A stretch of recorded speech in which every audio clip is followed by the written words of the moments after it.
Ladies and gentlemen,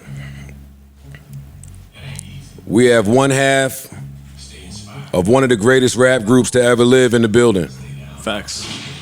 We have a man that is also a part of one of the best, if not the best, collectives in hip-hop history. Correct. We have a man here who should be regarded as one of the best MCs on the planet. We have Killer Mike in the building. Round of applause. Mike, please join us. Join us. Welcome. Let me just let this rock for a little bit. Y'all get Mike's mic check right. Make sure he's good. Yo. New album, Michael, in your phones right this very second. Nigga rapping like his life depends on it. Hey! Dog, she bought a new bag a week. I feel that pain. And the price of them bags done went up. Yeah, they keep going up. Once Chanel went up, everybody went up. Yeah. Now these bags is 5, 7, 8, 9, 10, 20. Yeah. Starting. 20 grand. Yeah. Now even if you got 20 grand, you got to be on the list to get the bag. It's a lot going on.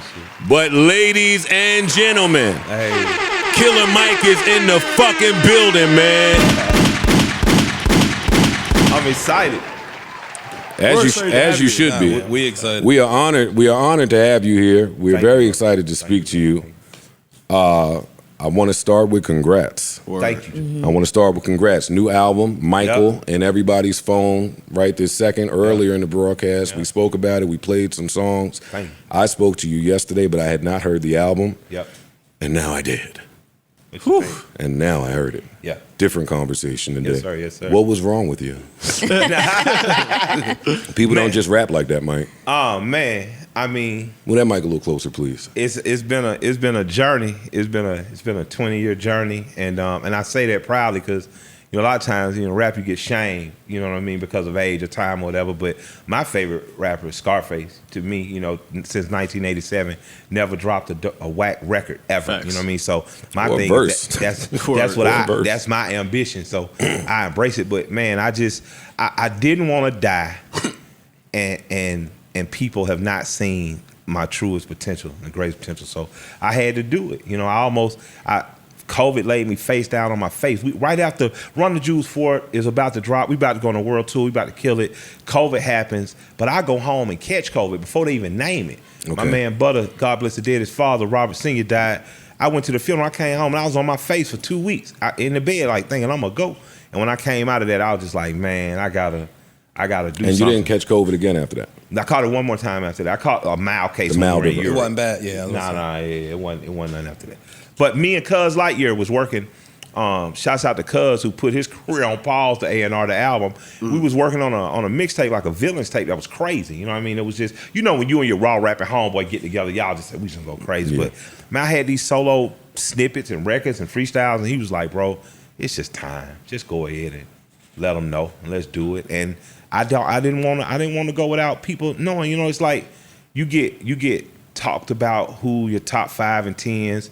You get your tertiary, your secondary, tertiary arguments, and then you get your slept on. I fuck that slept on list. Fuck that slept on. You feel slept on list. You feel slept on? No, I was slept on. Yeah, but do you feel slept on? You talk about Atlanta, you didn't name me in the first 5 niggas, you sleeping. Anybody you talk about, I done been on a record with it, went crazy. But even the younger fan, do you give that to them too? Man, motherfuckers had to wake up. I woke them up. Usually I wake up by showing up whoever you like the most. I'll get on a record with them and go fucking crazy. And that's why we ain't sit by fuck with you yourself still, yep, right there. and say, oh my God, Mike, I never would have. Like a nigga called me this morning on the way up here. Good nigga, man. He called me. We own businesses next to each other. He say, man, I never really listened to you. I say, nigga, I know. It's all good. But he say, man, I listened to this 3 times already this morning. So I say, it's just time, to get off I don't want to be on the underrated list. I don't want to be on an episode of Unsung. I want motherfuckers to be like, oh, he was the one. And anybody who the one this morning waking up, reevaluating what the fuck they did in the studio. I was blown away. You put work in, we all man. were. You put work in. You can hear it. You can feel it. Like, this is not what a lot of people do now, is just, do what they do. Status quo shit. Yeah. You put extra work. Absolutely, absolutely, and you got to. You got to. I agree. You said your A&R it started as a mixtape.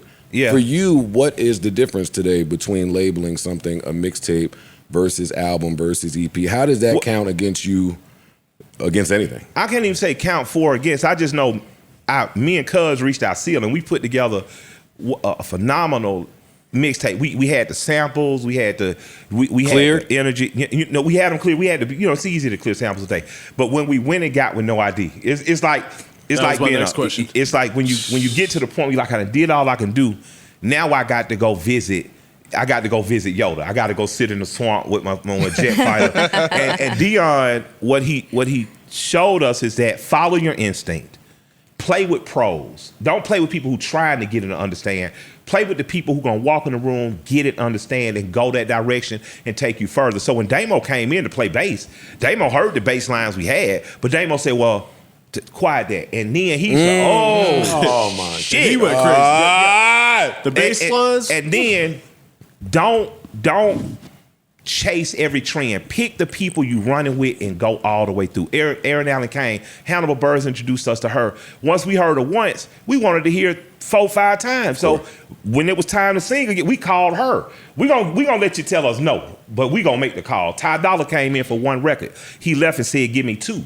You know, so when you're playing with pros, you play ball at a pro level. Mm-hmm. So play and deal with people who are, dare I say, better or have had more success. You're gonna learn. It's gonna tweak you. It's gonna sharpen your knife. Killer Mike, and that's what I did. Killer Mike, most people can't get in touch with them people. Most people can't find the people that's better than them or can help and like that. Like that's the thing I told you yesterday about even being able to work with No ID like that. No ID niggas call and say, yo, I need you. And he say, get the fuck out my face. No. Just don't answer. No. You know? You can't talk to that niggas on another planet somewhere. So for you to even have access to the people that are on this project and for them to be so willing to give their best foot, it speaks volumes. Yeah, I've been blessed, man. I've been blessed. But you know, when people say I got it out the mud, or people say they want it on their own merit, it's gonna take time. You're gonna suffer.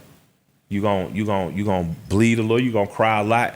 But if you stay dedicated, if you're a dog about it, like I heard Nip, I watched the old interview when he say, essentially what he was is just tenacious. He wouldn't give up. Mm-hmm. You know, I remember when Nip dropped that Rap Niggas, I remember calling Cuz like, oh, Cuz done went crazy. Cuz like, you know what I mean? I was like, man, he done finally found his stroke, you know what I mean? And I think that I've become a better MC by being one half of Run the Jewels because I've developed a greater discipline. You know, after me and L did rap music, which was also 11 years ago, certified classic. After we did that, I could feel the shift. I knew I was as good as I ever thought I was, and I was better than I could be.